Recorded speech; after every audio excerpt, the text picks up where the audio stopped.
Geledah Balai Kota, KPK segel kantor Dinas Penanaman Modal Ambon.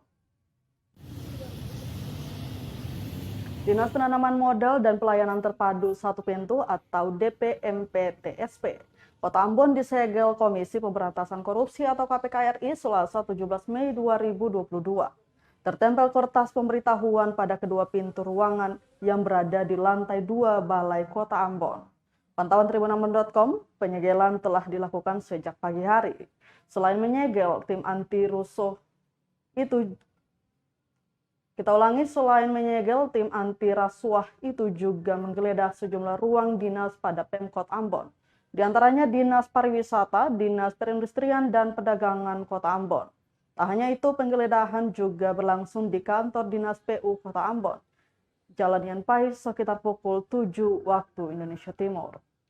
Tim penyidik KPK mulai menggeledah Balai Kota Ambon sejak pagi hari untuk tim pertama dengan menumpangi 3 unit mobil.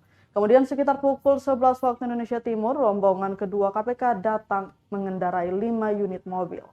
Sesampainya di halaman kantor pemerintah orang nomor 1 di Ambon itu, tim yang berjumlah 10 orang itu langsung bergegas menaiki tangga menuju lantai 2. Di lantai 2 merupakan ruang kerja Wali Kota Ambon Richard Lowenapesi, Wakil Wali Kota Ambon Syarif Hadler, dan Sekretaris Kota Ambon Agus Ririmase.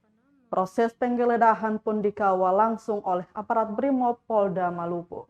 Nampak bagian lantai 1 unit pelayanan administrasi atau ULA Pemkot Ambon sepi dan tak ada pengunjung.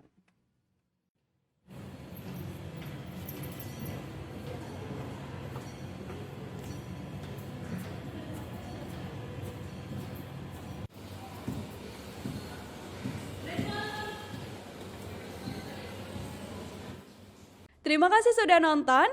Jangan lupa like, subscribe, dan share ya.